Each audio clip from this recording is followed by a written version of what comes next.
So yeah, I would say it's a combination of factors for sure. Um, to me, one of the meanings I found in happiness is really the potentiation for joy rather than a permanent state.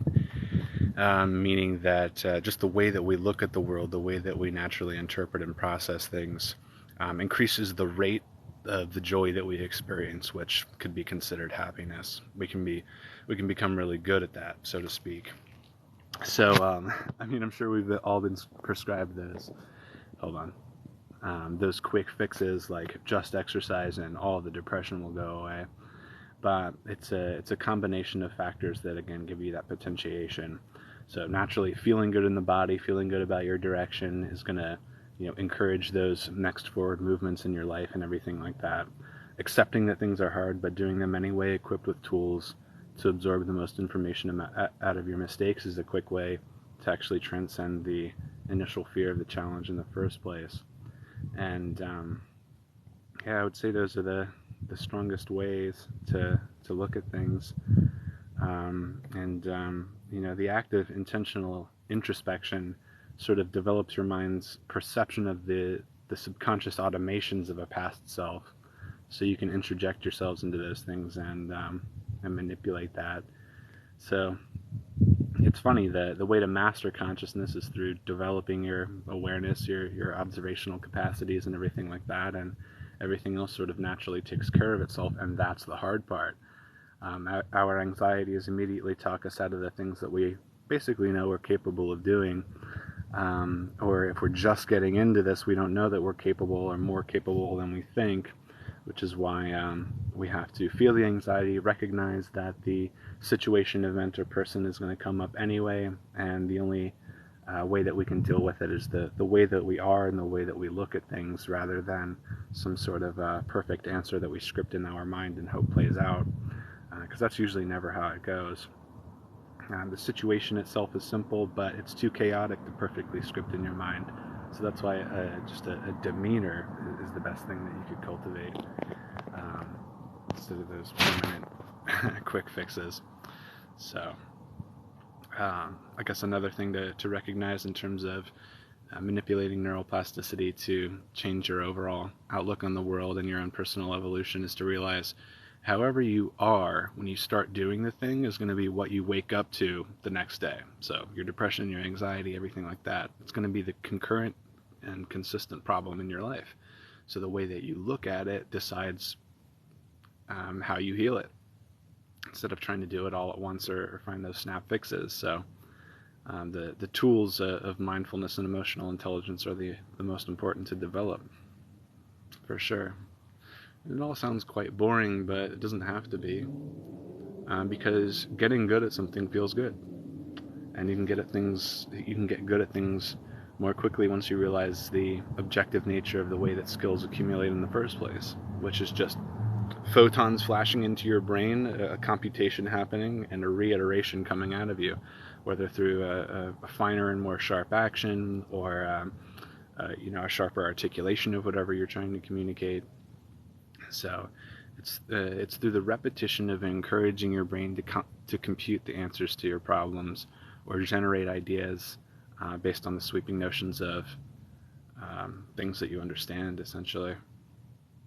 So I would say that the most important practical exercises that you can do, like things that you can do right now, are just ask yourself who you are, where thoughts are coming from, how you're even seeing things right now, and then going down that rabbit hole until you perceive what is creating your consciousness in the first place, and how wrong you are about everything, and how useless thoughts are basically 85% of the time. Definitely. And what's up, Shasta? How are you? Yeah, we are aliens. Everyone's an alien. Yeah. Yep. What's up, Jemana? Good to see you.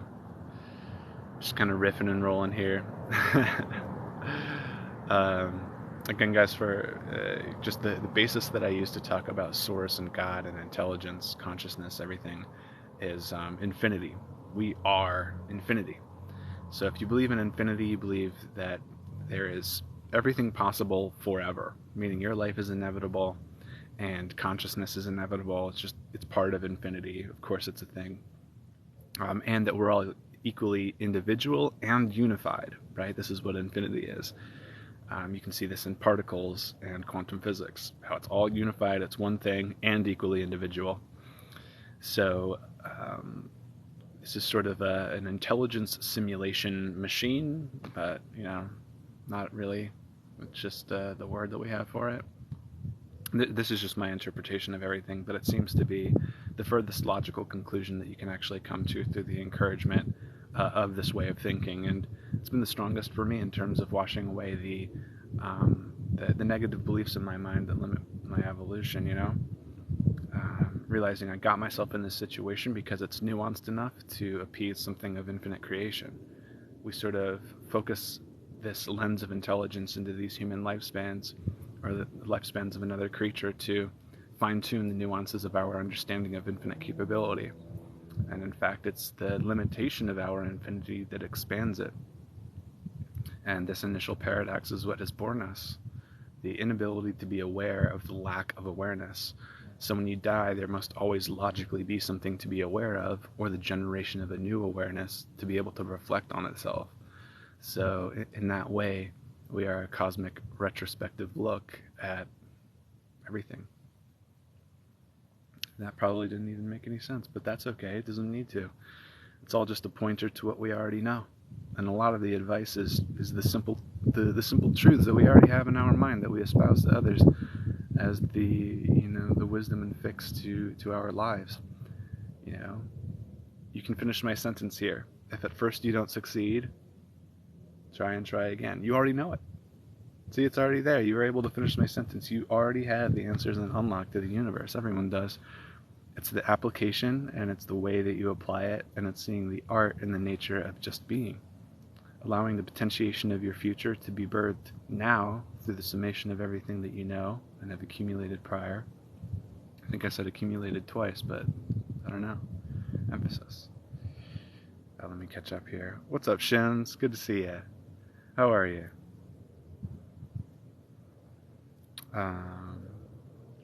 We're not our thoughts. What about emotions? Are emotions part of the ego or something deeper? So emotions are tied to feelings, tied to perceptions, tied to context, tied to neurochemistry, tied to the way that we look at them. So there's a myriad of factors that decide the concurrent reality that is, again, just a perpetuation of our mind presented onto the infinite screen of awareness that we really are, or trying to make sense of. So our emotions are real in the sense that, yeah, something is experiencing it. We are experiencing it. And then the story that we tell about our emotions and the correlations that we draw to our identity is sort of like the first distortion of reality, because it's just an interpretation, not an objective truth or conclusion that we can draw permanently. So everything that we experience is just it's an iteration on our understanding of reality. It's more information. It's giving our brain a better guess. It's happening at beyond light speed, for it's a quality, not a movement. So there's a lot of ways that you can look at it. What upholds time is an illusion, but it's real. It's an experience. You want to get out of the illusion of personalities and religion. You're fed up. Yeah, for real. And even just wanting to do that is encouraging you to being able to do that, or encouraging the realizations anyway. Subjective perceptions can cause emotions, yes, but maybe sometimes discernment is involved. Absolutely. Yeah. Discernment, critical thinking, all of those things. How I first got into this was seeing the brain as sort of a tool, an instrument, a mechanism, rather than the total summation of what I am. And it allowed me to sort of hack it, because I always thought either people were just instantly good at things or not. So I never learned the value of practice. So to hack that, I realized that a skill is really just the accumulation of neural circuitry based on the reiteration on the information that you've collected, including all of your failures and mistakes. and you can sense closer into a mistake to get more information out of it. That information being the creation of a circuit. So the brain as a tool for consciousness and the creation of an ego immediately removes the need to draw an objective conclusion as to what it is. So we can use discernment as a tool within the play of creation, I guess. Yeah, and it's all intentional.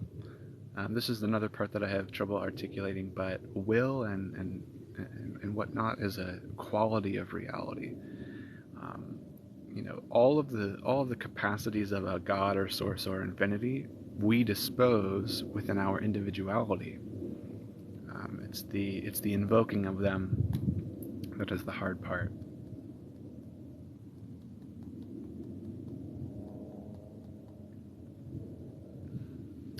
See you later, Shims. It was good seeing you, bro. I hope everything's been well. Thank you so much.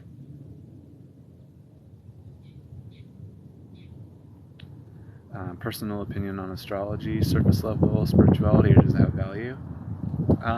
So for me, I never write these things off, because at some point in our history, sweeping cultures made it the only thing that they were doing and studying, and centered some of the greatest creations on earth around that. So what would you think? I think there's elements to it, and then there's the stigma, and there's the culture around it. There's the platinum blonde girls, who make it their entire personality but don't understand the science of it. They just have the sweeping generalizations. And then there's, I guess, the intuitive / spiritually awakened empaths who are in tune with truth, the perception of it, and the incorporation, which would elicit to them more correlations of our cosmic infinity than the average person.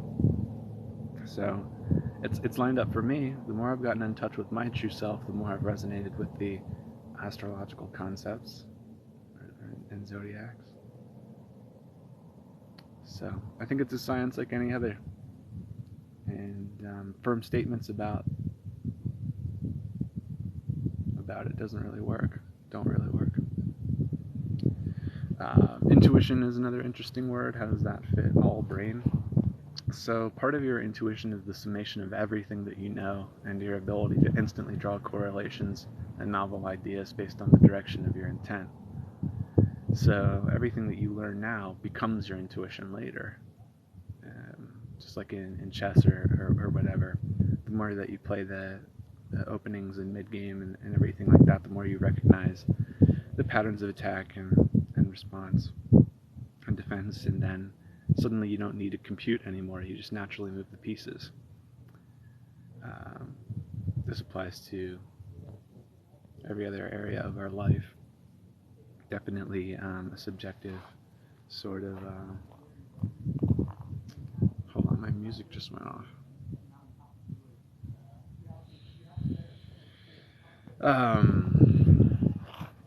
Yeah, intuition. Your intuition can be from that quantum realm where the psychic powers apparently propagate. People can see it like that. And then part of this whole egoic complex / spiritual ascension stuff has to do with the fact that a negatively wired ego or a traumatized / ego personality is very good at resisting their gut feeling in the natural way that they want to exist and create. In fact, the ego can be said to be in that brain as one that is resisting the urge to be itself and creating a mask of limitless justifications as to the reason why we cannot progress, or our undeservedness of a forward movement that is pleasant. So in that way, our intuition is uncovered and magnified through the acceptance of what we are and the attempt to invoke that in every circumstance of our life. Essentially the negatively wired ego is afraid to be itself, so it will prove what it feels is wrong.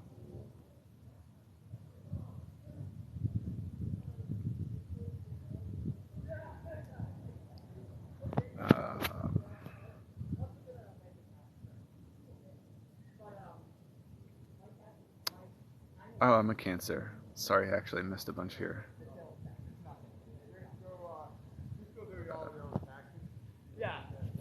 How to do it in an environment full of illusions without isolation. Definitely weaning yourself into it. Just picking one area of your life that you want to master, something you can whittle away at.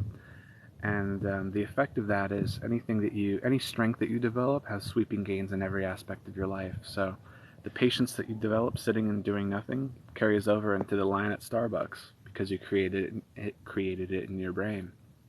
So just focus on one little thing that you can pay attention to in your brain. Repeat the process of doing that over and over until you start to notice the subtle little changes that it has on your life and overall perception of it.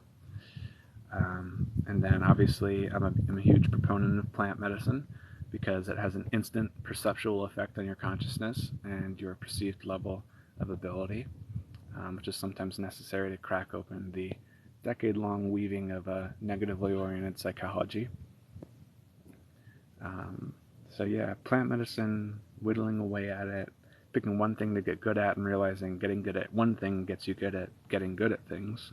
So some stuff there. The more you become in tune, the more you align, definitely. Can you gain access to information without necessarily learning it in traditional ways? Absolutely. Absolutely.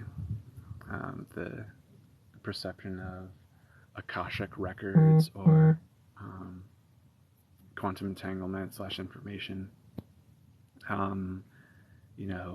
contemplating the reason why or the quality of our reality behind the fact that the bow and arrow were invented in two different civilizations at the same time in history with no contact. So these ideas are in the field. We can draw them into ourselves through concentration and our intent. Our intent is sort of like the quantum remote to our reality.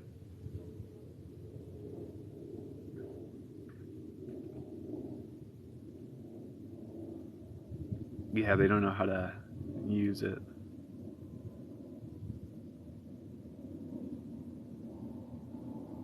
Definitely, I agree. I agree, Elijah. What's up, Stony? It has been a long time. How are you? Oh, you're a Cancer? Right on. Your best friend's a Cancer? Same here. See? That's one of the things. Literally, some of the most valuable people I've met in my life and have stayed friends with are Cancers. I'm July 8th. That's cool. Probably why we all resonate. Introverts, feeling, and water signs are sort of water signs are what's in right now in terms of incarnating and whatnot. Getting in touch with that divine feminine that our world needs. Difficult life situations that damage our masculine so that we can do work there as well. Good, I'm glad. It's good to see you. Cleaning the van, right on. Good to see you, Shasta. Thanks for stopping by. Good luck on the build.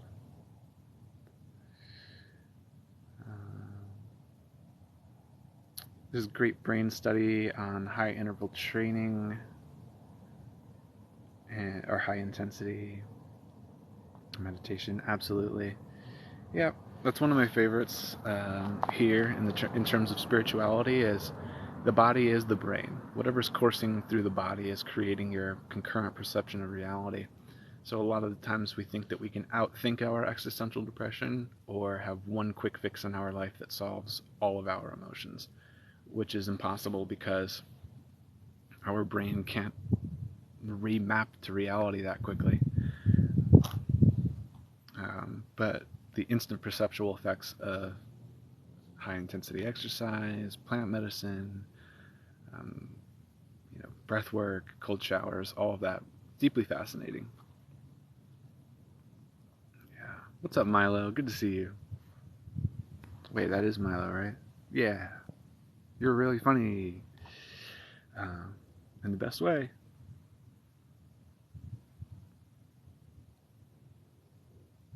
Let's see. Did I have a train of thought? No.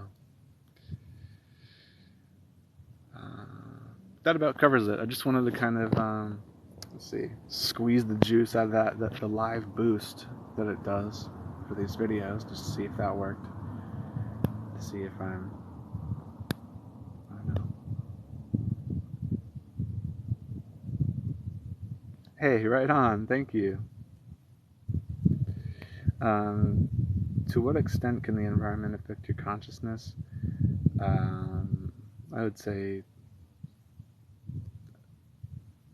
wow, I don't know. It could be more than 50%. But then again, the way that we look at reality decides how we feel about it, inevitably, and that's a skill in itself. So, I don't know, I'd say the state of the rooms that you often frequent definitely affects you much more. You know, why do we like art? Why do we like hanging up art in our environment? Do you ever do podcasts, or would you be open to being a guest on one? Love hearing you talk. Well, thank you, Elijah. And I don't know. I don't know. Maybe. Do we manifest what we see? Well, for me, manifestation is something coming into reality, and whether an experience, an item, whatever. And to manifest something is to direct your mind into the set of patterns that will allow your steps to naturally guide you to the challenges and witnessings of information necessary to manipulate your energy into the circumstance that you desire. Yes, there is a quantum/metaphysical element to it. No, it's not usually going to be a knock at your door or something falling out of the sky.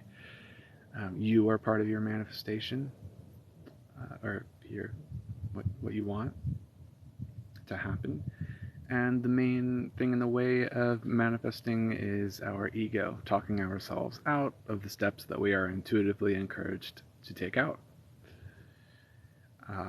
And then you can kind of get into the deeper metaphysics of this, such as that our consciousness isn't the summation of the electrical and neurochemical signals in our body, but the propagation of a higher mind into this whatever we are now, through incalculable distortions of infinity. So is it worth thinking about? Maybe. I don't know. It just takes a lot of work. Oh, see you later, Stony. It was good seeing you again. Have a wonderful existence. So yeah, those are some thoughts on manifestation, I guess. And the psychic powers and whatnot, it's a skill of mind. You know, the first one here would be, can you fall asleep consciously and directly enter a dream? It's like one of the first thresholds of even becoming a yogi or truly enlightened, fully severed from the illusion of our self-created suffering. Because the energy that's used to wiggle your finger is also going into your brain to give you the perception of a thought. So wiggling my finger through intent, thinking about an apple right now. You can't see me thinking about an apple, but I'm making this face so that you can see me do that, I guess. But yeah, I'm thinking about an apple using the same energy that would otherwise do this. So when I go to bed, I'm collapsing all of the energies that are in my nervous system into my central spine and projecting that energy outwards into a subtler level of our reality. And through this, if you're able to generate this ability, you're more in tune with the psychic powers, which are just, if I can speak, natural facets of our consciousness in the first place. Quantum physics, we're all unified. Thoughts are happening on the field, everywhere, all at once. You can tune into my thoughts, I can tune into yours. Our atoms are entangled. The more of an emotional connection we have, the more our atoms are entangled, because emotion is energy in motion. We are energy, which is the vibration of existence and infinity. Right? Everything is always turning on and off at the same time. It's just the patterns that give us the perception of a reality, and the nuances that we create are the direction of our will and intent as an individuation of infinity. So in our daily lives, things like meditation and whatever are literally just interacting with the laws of physics and controlling them in our body, and mastering them through the continual intuitive introspections that we come to in doing so. So, yeah, that's what we are. That's the secret to the universe and everything, yeah. We got ourselves here.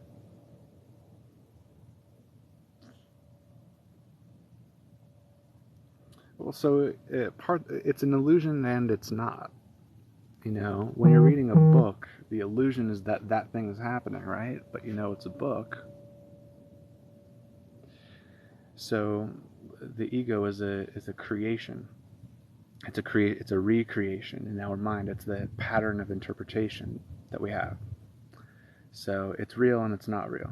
The illusion is that it's permanent and objective and that we cannot change it. You know, like I know that when I go play my competitive video game, I'm not going to be able to be the perfect saint monk mode dude when I lose or miss a shot, you know. And that anger isn't real, and I don't. But I can manage it. I can preemptively decide how I'm going to react instead, even though in that moment when I react that way, it's the fullest extent of who I am, and what I'm experiencing. So it's an illusion and it's not, and it doesn't matter. Because whatever we were before this was more intelligent than what we are now. It wouldn't get itself into a situation that it couldn't think itself out of, or that wasn't worth it, no matter what our mind believes. So